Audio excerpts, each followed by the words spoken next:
Welcome to the Peak Performance and Peak Satisfaction podcast with Master Executive Coach Sherry Gregoff. Sherry helps business people perform better, get rewarded handsomely, and actually enjoy their work. After having her own career turnaround, she now helps other high-powered business professionals experience the same. Join the movement to work differently. Welcome to the podcast. It's great to have you here. Today we are discussing the business case for leaving our work at work. The problem of not being able to turn off from our work is so prevalent among successful business people that I created a webinar to share the solution. You can register for that webinar taking place on January 30th at 7:30 p.m. Eastern, and to receive the recorded replay at the link in the show notes.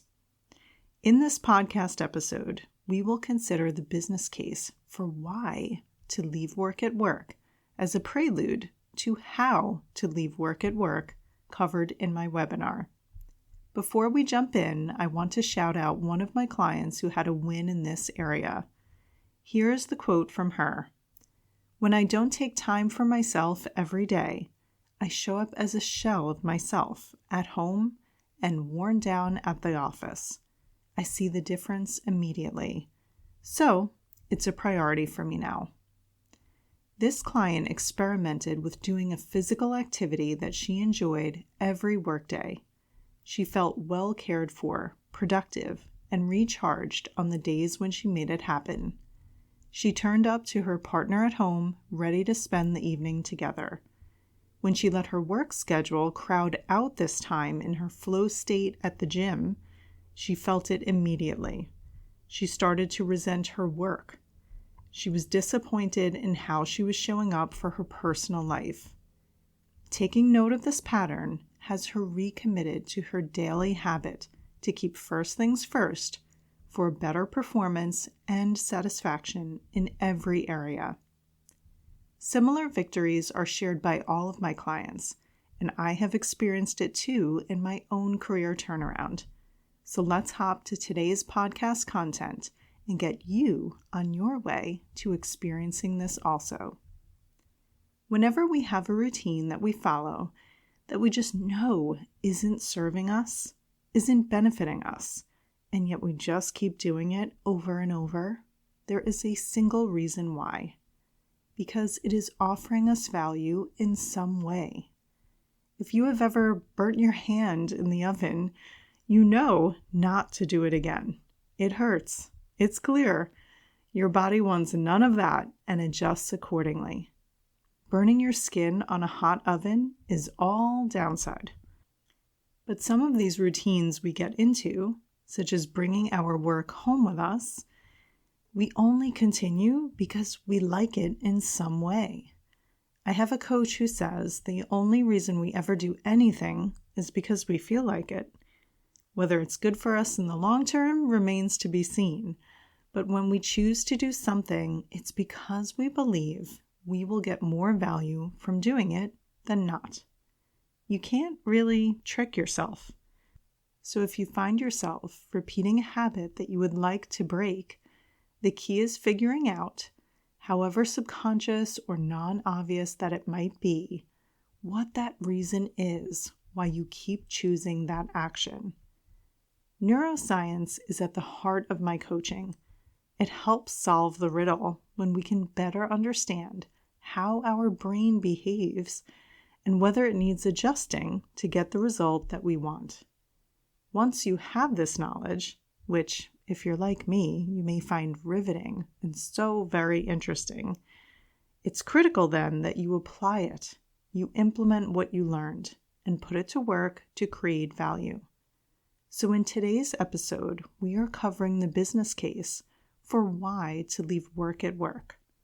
First up, let's look at that beautiful brain of yours. If you asked yourself, why is it that I keep working during hours when I want to be taking a break, enjoying other people, just living life? How would you answer that question? Before you say, Sherry, I wish I knew, I'm going to stop you right there. When someone asks you a question about what you think or what you decided or what you did, the only person who knows the answer is you, because it's your brain. But it is so common for us to offer up a weak, I don't know, and just move on.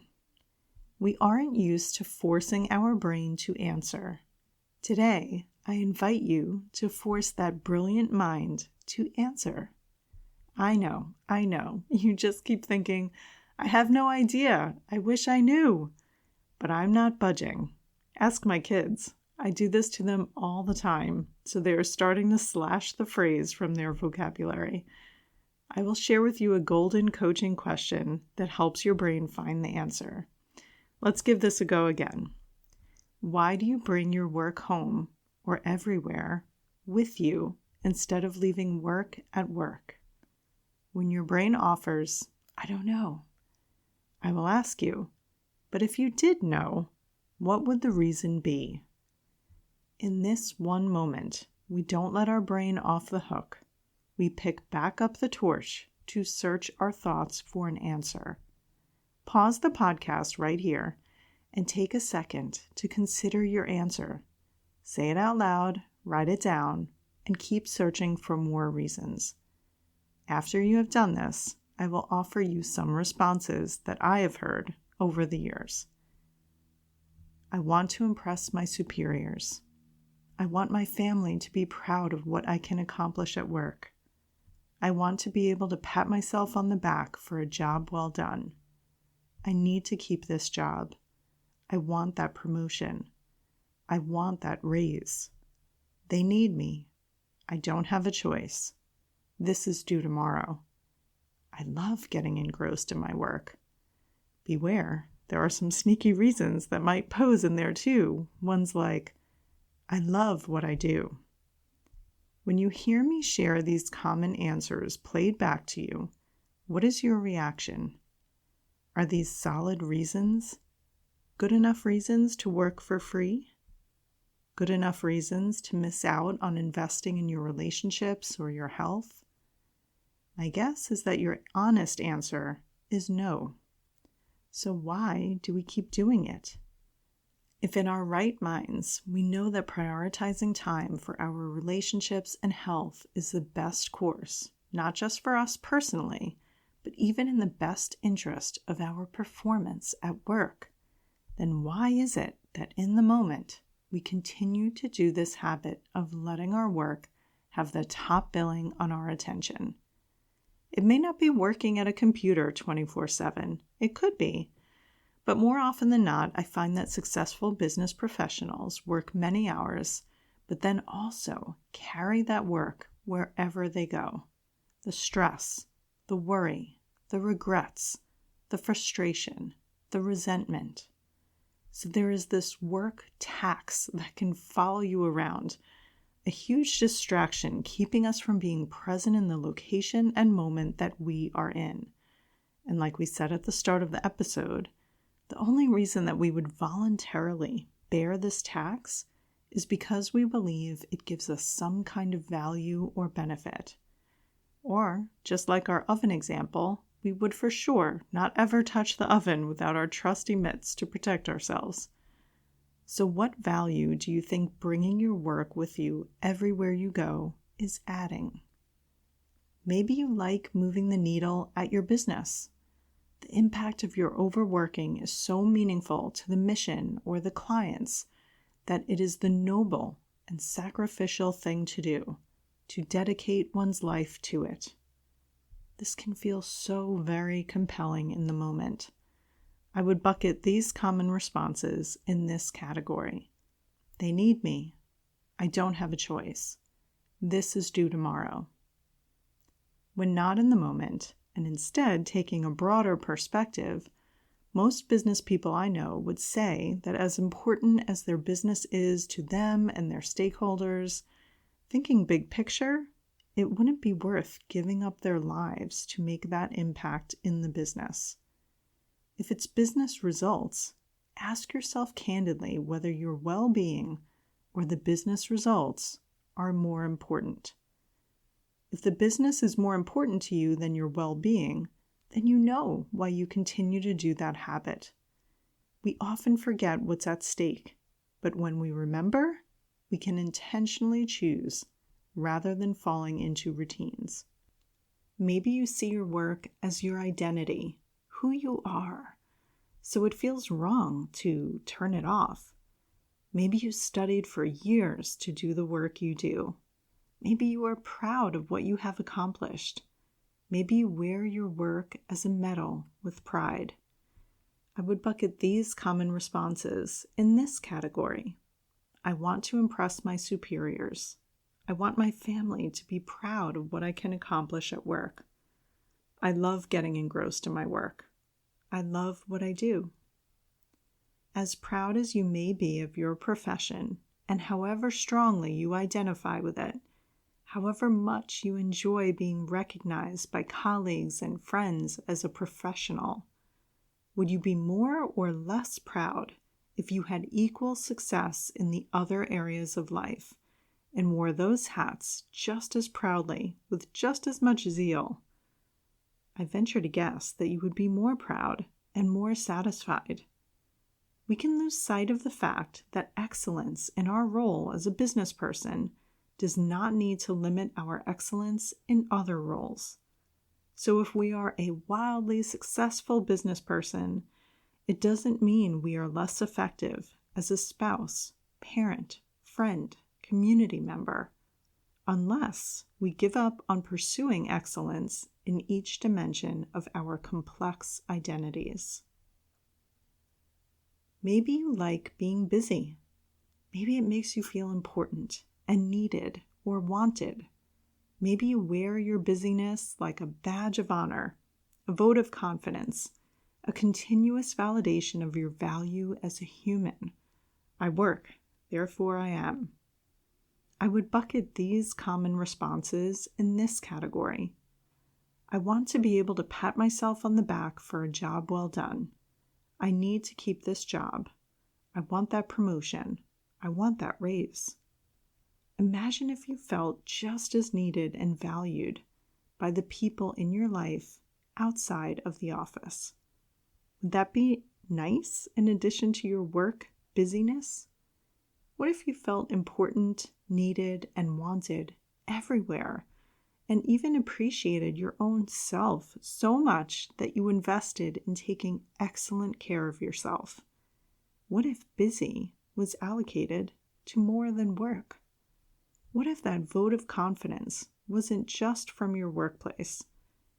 If your goals were broader than the promotion or the raise, the sense of security sourced by more than your employment status, the self-acceptance not just based on your output.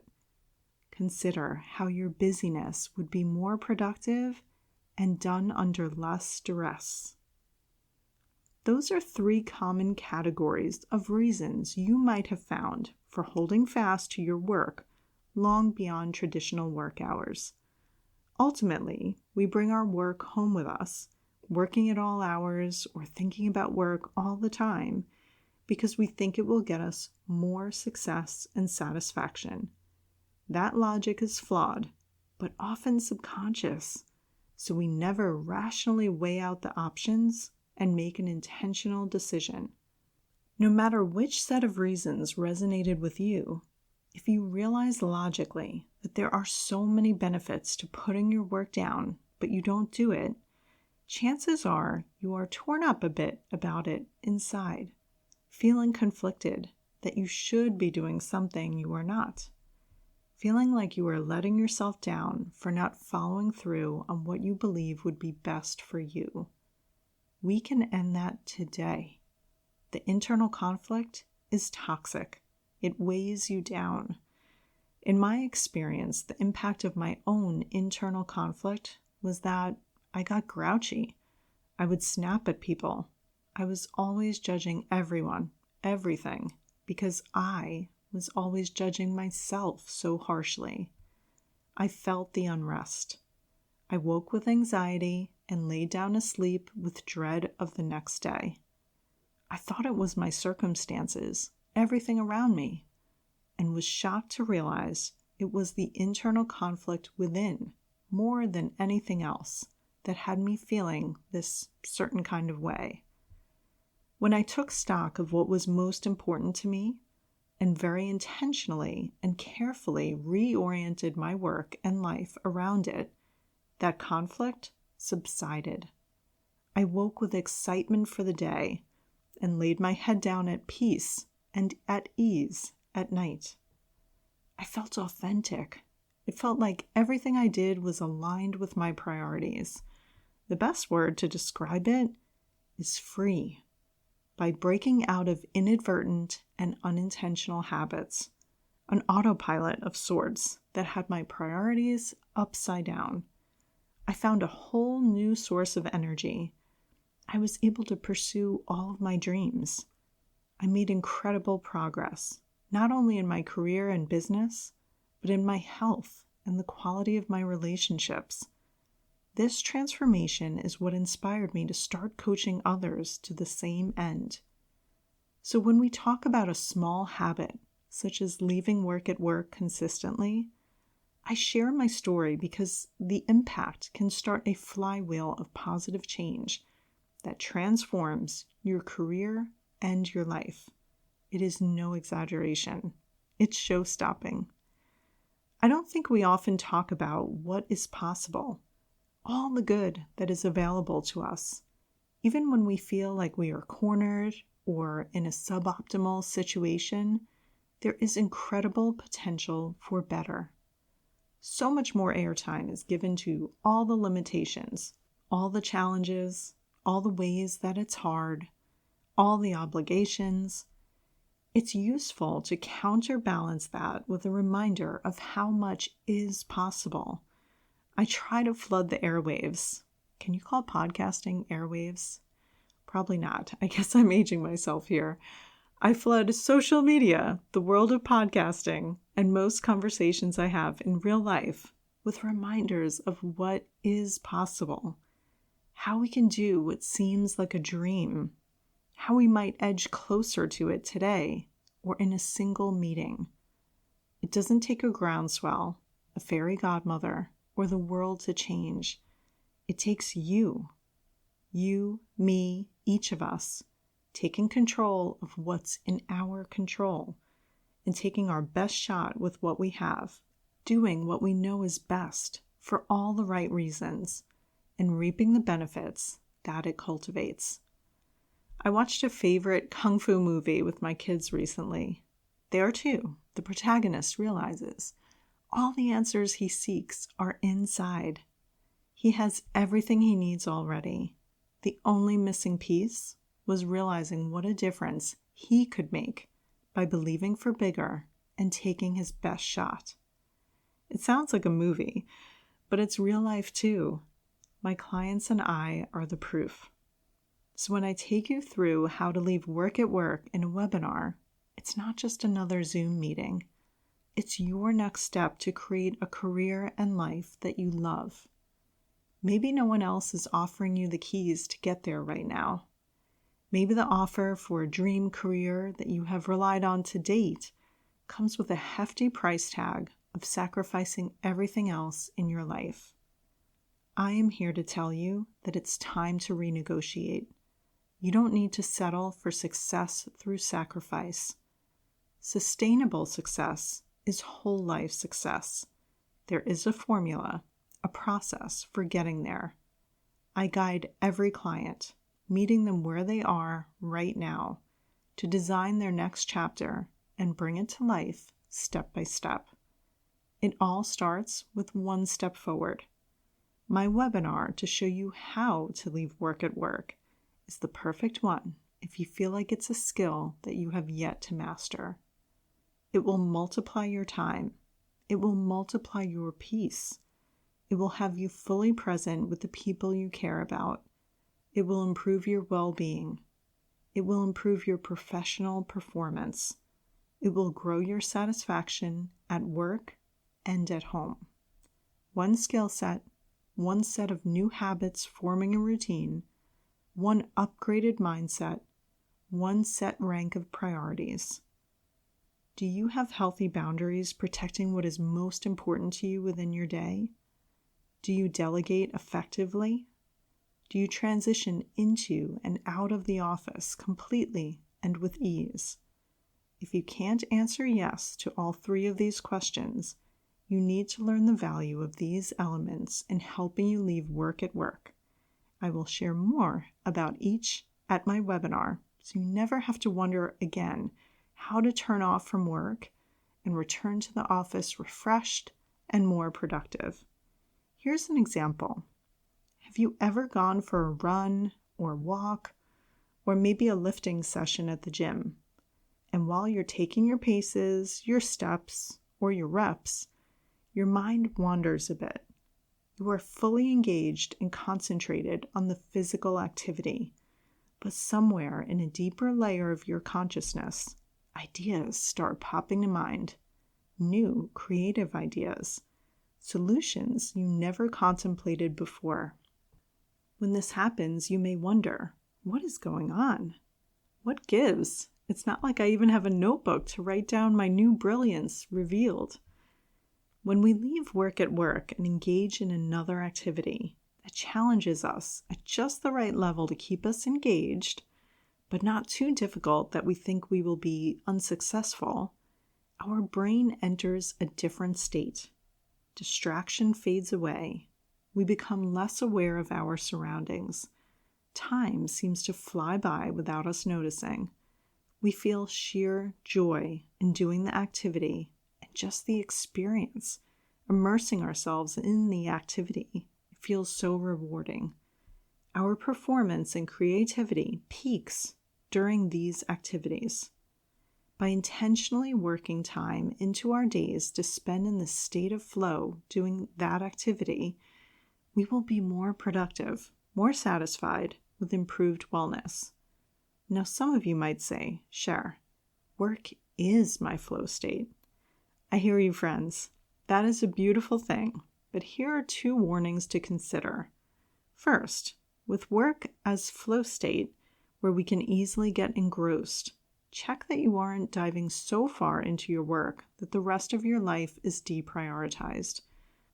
I think of so many successful business professionals that I have met with who got so engrossed in the work they enjoyed that they looked up and realized they were past the childbearing age and were unmarried, but had always hoped for a family by now.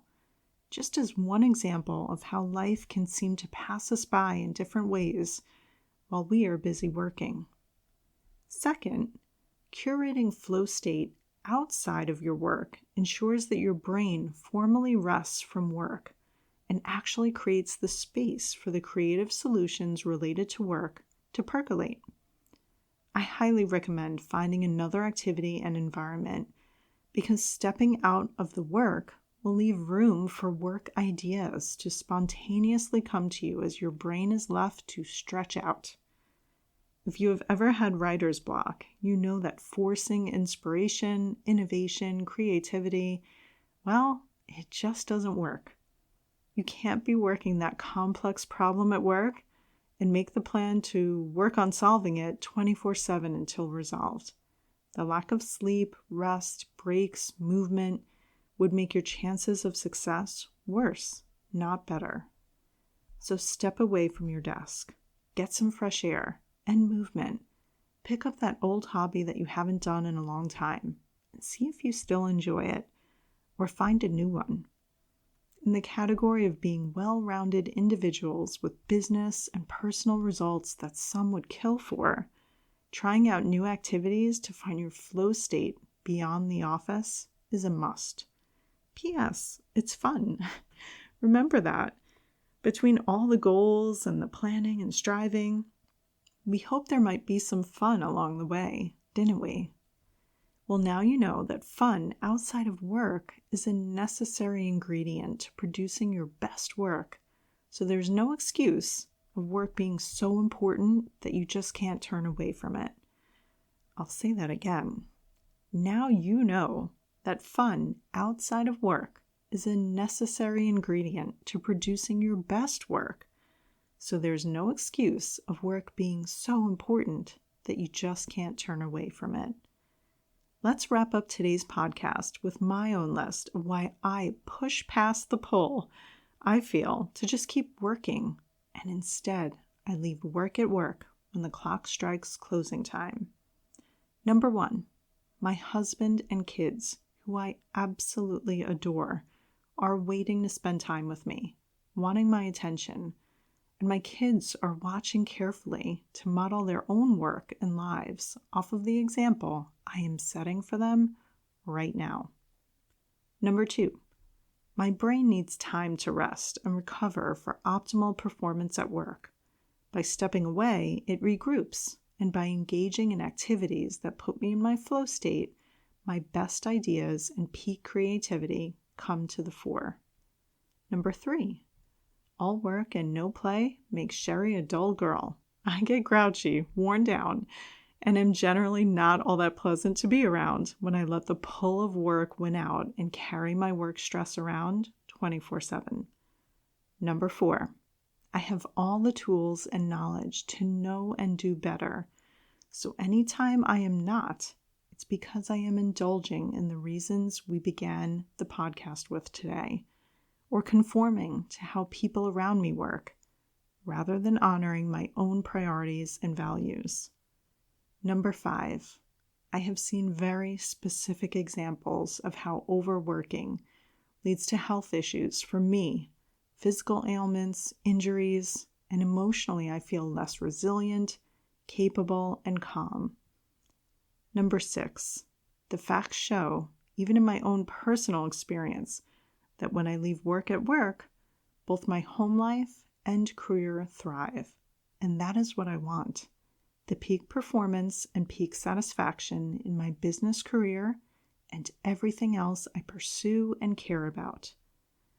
So, when it seems tempting to burn the midnight oil or let my mind wander on work rather than gently steering it to the present moment once again, I double down and do what I know is best for me, my business, and everyone around me. Bookmark this episode and come back to it anytime you forget these truths and catch yourself. And join me live on January 30th or on the recorded replay to learn how to leave work at work with more specific strategies and next steps.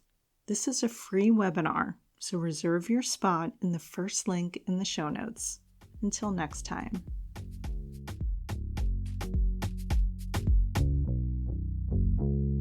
Looking for support in applying the principles and strategies in today's episode?